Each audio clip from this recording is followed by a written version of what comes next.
Miren bien, en esta constitución, la palabra constitución viene pues el sustantivo del verbo constituir.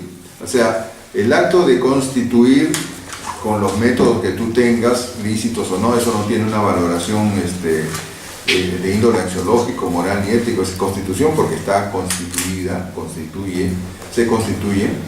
Y los ejemplos de la Carta Magna, por ejemplo, que es un acuerdo entre príncipes que van a querer escabechar, a volver escabeche a su rey y lo quieren someter, es una génesis distinta a lo que hemos pensado acá. Claro, cuando uno hace un análisis constitucional dice, bueno, la Carta Magna de aquí, la escuela de allá, y al final le quieren llamar a la Constitución Carta Magna, ¿no es cierto? Que es un sinónimo. Pero le decimos constitución porque es un sustantivo que deviene de la palabra constituir. Yo he querido adelantarme, siendo un poco provocador, y he creado una palabra en quechua que se llama Aynichayoc. Y Aynichayoc es mi significación de esta noche para el tema constitución.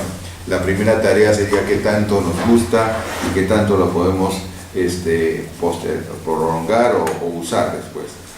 Entonces, el título 1 de nuestra Constitución dice, de la persona y de la sociedad, punto. Eso es lo que se refiere, y de ahí tenemos 42 artículos desplegados en 4 capítulos.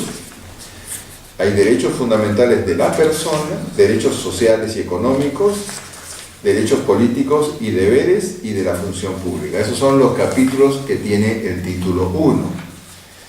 Pero en este caso ya vemos la necesidad, por la historia, como está deviniendo el proceso jurídico en el mundo, se ha visto la necesidad de pensar en el medio ambiente y la naturaleza.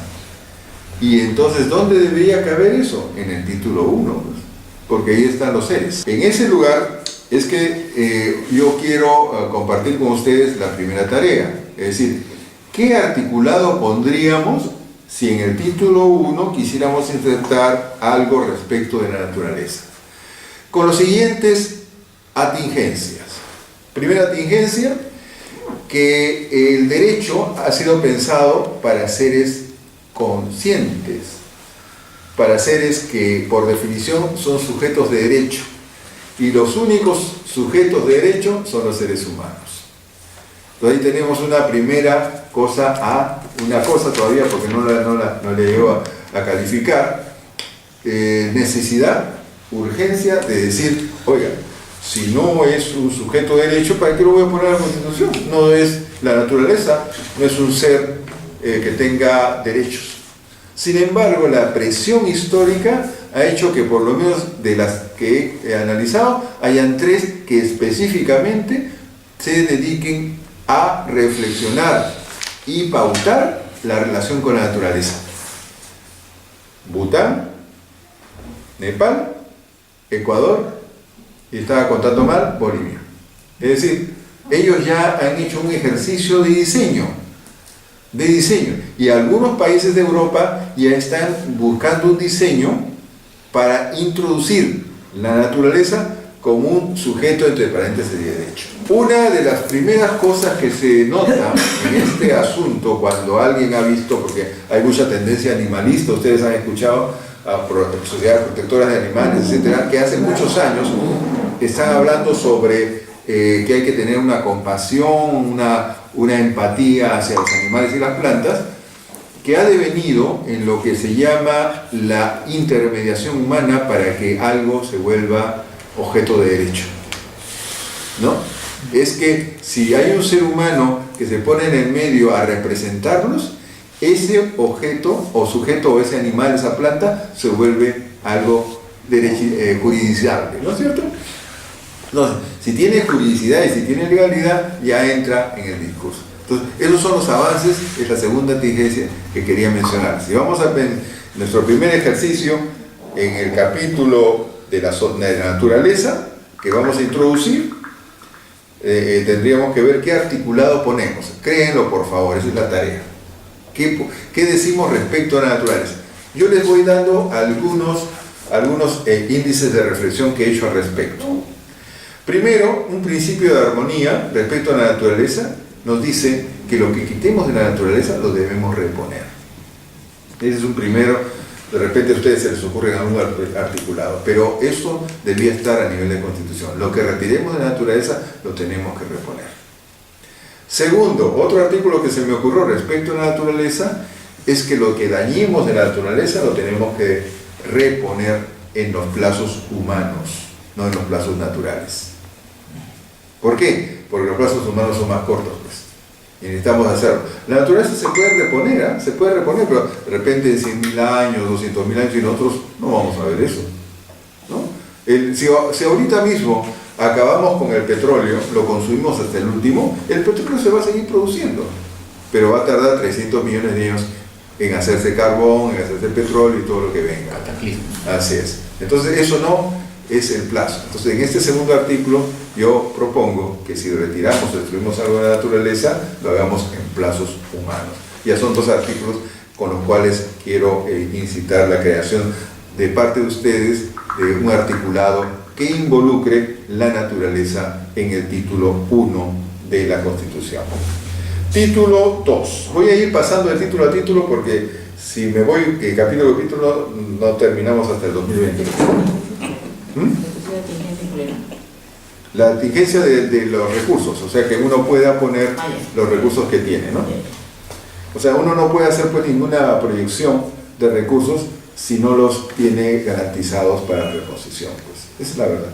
Y cuando uno hace una ley que promueve una empresa, esa empresa tiene que estar obligada a reponer lo que retire o que destruye. Yo lo que quiero diferenciar en el aspecto constitucional es que uno genera las bases, pero no puede ser específico. Si uno es específico, claro, crece mucho. Uno tiene que ir directamente a un término potente, universal, no genérico que se diluya, sino potente, y eso es más o menos lo que he tratado de hacer en estos dos primeros, porque después puedo lanzar leyes justo con el contenido que acaba de mencionar este grupo. Entonces, siguiente, título 2 del Estado y la Nación.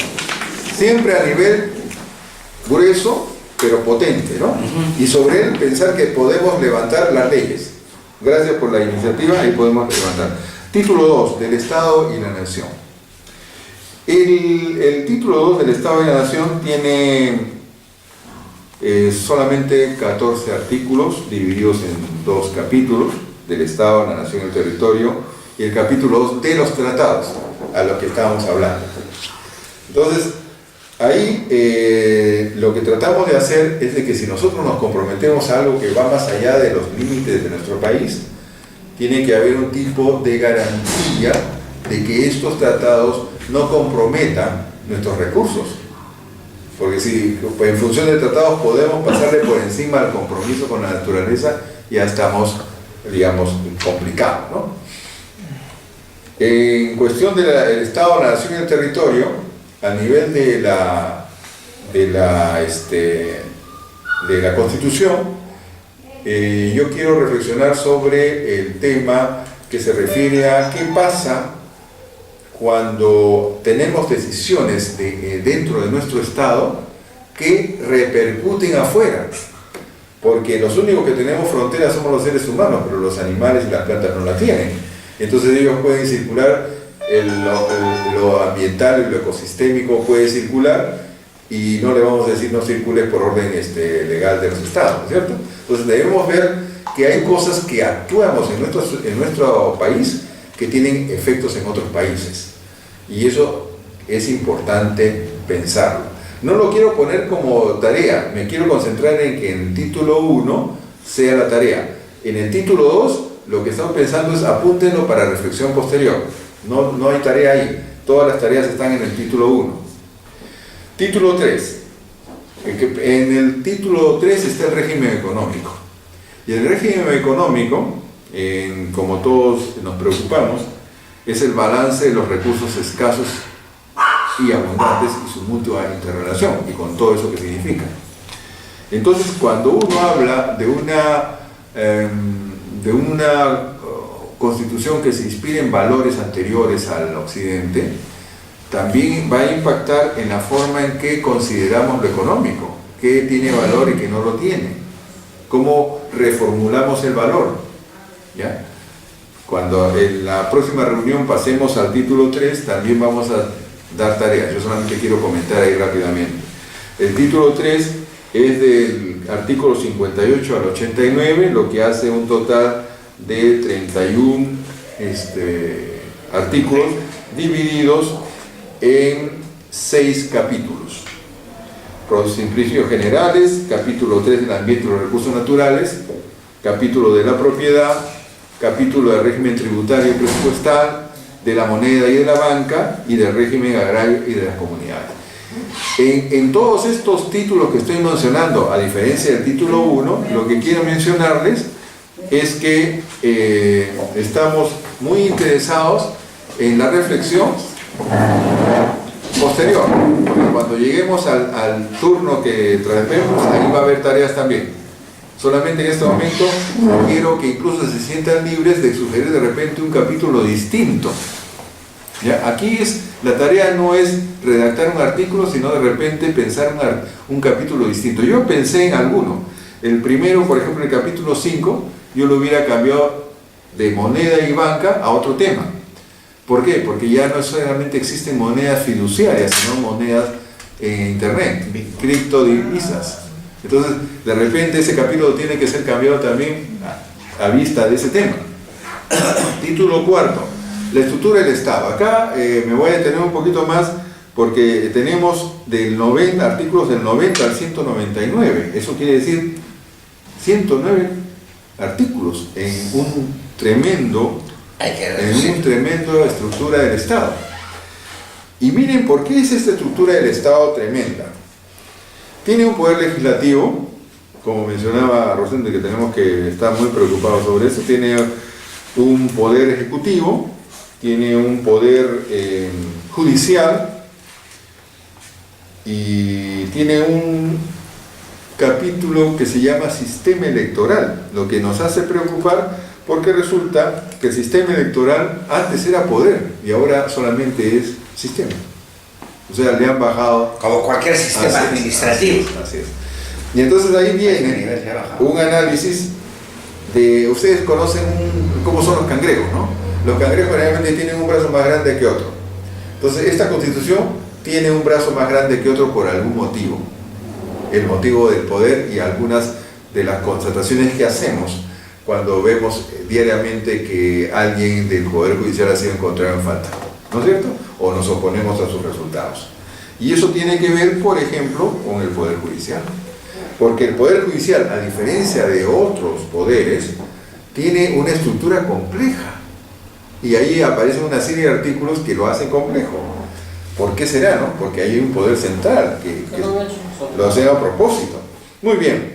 ¿Qué cosa tiene el poder judicial de diferencia con respecto a los otros poderes? Tiene instituciones grandes adentro, no tiene oficina, tiene instituciones, y les voy a decir cuáles son. Consejo Nacional de la Magistratura, miren, Ministerio Público, miren, Defensoría del Pueblo, y después trata temas de la seguridad y la defensa nacional. Entonces uno dice, ajá, dentro del Poder Judicial hay cosas fuertes que tienen, no el nivel ministerial, pero es como si fuera un tremendo más que el brazo, muy poderoso. Entonces significa que ahí se ha concentrado el poder para poderse manejar. Entonces un estado entre un estado, ¿no? Entonces el Consejo Nacional de la Magistratura tiene 7 artículos, el Ministerio Público tiene 2 artículos, pero ya en esos artículos ya está definido de su poder, la forma en que se gobiernan ellos, la forma en que dispone de sus recursos, etc. Y ahora lo estamos viendo cómo esa forma de estructurar el poder ha sido perjudicial. Ha sido hecha a propósito. A propósito. Muy bien, y al final pues de este capítulo de la estructura de Estado viene el sistema electoral que con las justas es para elegir autoridades municipales, regionales y punto. ¿Cierto? Entonces, Ahí vamos a pensar un poquito más y vamos a ver qué le podemos modificar, qué podemos suprimir en función de lo que vayamos llegando, ¿no? El día que nos toque analizar para dar tareas el título cuarto, ahí también haremos, por supuesto, una exposición más profunda y pediremos tareas para realizar. Título 5 de las garantías constitucionales. Este es un título muy curioso porque está hecho a la defensiva. Garantías que si ustedes lo leen, Julito en algún momento puede compartir. Tú tienes una constitución, creo, Julio, ¿no? Sí, claro. Vamos a ver que la textualización del tema de las garantías constitucionales son como 6 o 7 garantías, pero todas dicen contra, ante. Entonces, todos están a la defensiva. Y al estar a la defensiva, ¿qué significa? Que tienes que gastar, invertir, ejercer un poder para que esas garantías se sostengan. O sea, en esta Constitución las garantías no se sostienen solas, tiene que haber alguien que esté encima presionando, ¿no? Entonces, ¿ese alguien cuál es? Si alguien nos dice yo soy, en algún ministerio, en algún lugar, entonces simplemente quedamos sin garantías, nos desgarantizamos.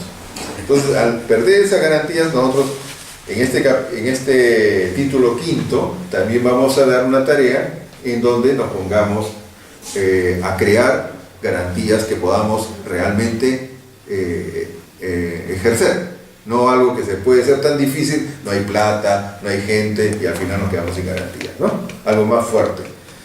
Finalmente, está dentro del título dentro de la Constitución, el título 6 de la reforma de la Constitución. La reforma de la Constitución es un título obligado en todas las constituciones, básicamente porque dicen así, ¿cómo voy a cambiar la Constitución cuando crea que tengo que cambiarla? Obviamente es el lugar más duro del mundo, porque ahí se supone que están todas las formas, todos los candados para evitar que la cambies, ¿no? Fácilmente. Sin embargo, si ustedes analizan el título 5 de las garantías constitucionales, está hecha como para que el pueblo no se pronuncie jamás. Y si lo hacen, que tenga que haber un intermediario en los partidos, en los grupos organizados, instituciones, en los poderes. Sí, eso de haberle quitado poder electoral y convertirlo en sistema electoral. Así es. ¿Tiene algo que ver ahí? Así es. Entonces, la reforma de la Constitución, poder electoral. Fundamental. Que diga de la reforma de la Constitución, y por supuesto vamos a poner una garantía de reforma de la Constitución que impide que nos la vayan a quebrar. ¿Y cuál sería? Pues una exigencia que ésta no ha planteado jamás, que es que el pueblo sea el que se pronuncie y no una institución que puede estar caduca o carcomida. El pueblo, los pueblos del Perú. Eso puede ser, cuando lleguemos a ese título 6, vamos a dar una tarea correspondiente. Finalmente, el título 6 acaba con el artículo 206, con lo que decimos que la Constitución actual del Perú del año 93 es una Constitución que se ha querido simplificar, pero a costo de hacerle crecer un brazo demasiado grande en el Poder Judicial. Y esto es algo que hay que corregir. Con estos artículos 206, que de repente podemos lograr que sean menos y que concentramos un poder conceptual grande, con las palabras más adecuadas, más firmes, que no se puedan mover, y siempre pensando que la Constitución es la base de las leyes, y que con esa forma de hacer la Constitución impedimos que salgan leyes que nos torpeden el trabajo del Perú como tremendo país. Después de este artículo 6 típico de esta Constitución vienen disposiciones finales y transitorias, y después vienen disposiciones especiales. Eso tiene que ver con lo que se actúa a último momento y tienes que ponerlo antes que te olvides y cerrar tu Constitución. Cuando pasemos por ahí, nos vamos a detener en disposiciones finales transitorias, disposiciones transitorias especiales, pero van a ser para los casos de lo que hemos escrito, ya no con respecto a los casos de esta Constitución, sino para lo que nuestra reflexión, nuestra tarea hayan construido. O sea, van a ser distintas disposiciones finales y transitorias, distintas disposiciones especiales. Al final, hay un anexo, claro.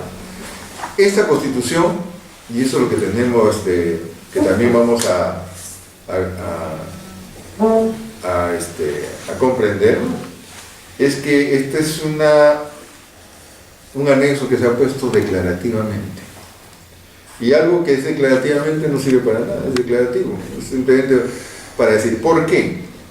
Porque el Perú firmó un tratado de adhesión a un grupo de países que están interesados en el polo sur. Y nosotros tenemos pues una responsabilidad en el Antártico. Si no me equivoco, es más o menos 700.000 kilómetros cuadrados de responsabilidad peruana, donde podríamos hacer investigación, donde podríamos tener bases de desarrollo científico-tecnológico, pero que no lo tocamos. ¿Y por qué? Porque está muy lejos, pero ahí podríamos tener un montón de trabajo para nuestra gente en Antártida. Claro. Y hemos actuado de una manera un poco tenue al aspirar solamente a tener una base de presencia, no en el continente antártico, sino en las islas Rey Jorge, que son de soberanía inglesa. En una de esas islas está la base Machu Picchu 2, que tiene personal peruano, no todo el tiempo, realmente no todo el tiempo, es solamente los tiempos de verano, que son el famoso barco Humboldt, que no lo sacamos como una fuente de desarrollo de conocimiento ni de presencia, sino simplemente para decir, miren, estamos cumpliendo con esta declaración. Entonces, aspiramos a que no se ponga eso en declaración, sino que esté dentro de nuestro pensamiento de Pachamama, que incluya pues al Polo Sur. Y finalmente, y con eso termino, hemos reflexionado bastante con varios de los aquí presentes la necesidad de poner dos poderes. Yo pongo dos poderes, pueden ser uno, eso que lo diga el proceso constituyente, pero yo quisiera mencionar el poder del examen como una forma de supervisar al Estado desde la sociedad y volver la Contraloría un poder del Estado con presidente elegido por el pueblo, que se llamaría el poder del Contralor, a ese nivel. Estando a ese nivel tiene más poder, por supuesto, de acción sobre las decisiones. Entonces eso habría que también verlo cómo lo insertamos en la estructura del Estado. Exacto, o tupirritu. Entonces, reafirmo, solamente para que esté claro, que tenemos una tarea que es articular la naturaleza en el título 1. ¿Qué artículo ustedes propondrían? He dado dos ejemplos, pueden ser más, ustedes son más sabios que yo para eso, y el resto iremos avanzando de esta misma manera. Habrá una reunión donde tengamos el título 2, se dará una tarea, después iremos al título 3, se dará una tarea en otro día, título 4 se dará otra tarea en otro día, título 5 hasta las disposiciones transitorias especiales, cada uno con su tarea respectiva en el día que le corresponde. Con esto dicho, solamente me queda esperar pues apuntar todo lo que ustedes quisieran decir, reafirmando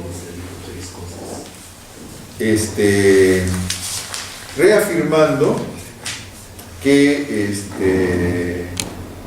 la palabra que he escogido, que me gusta, no sé cuál será al final que quede, que para la palabra constitución usemos el texto quechua Aini Chayok. Muchas gracias.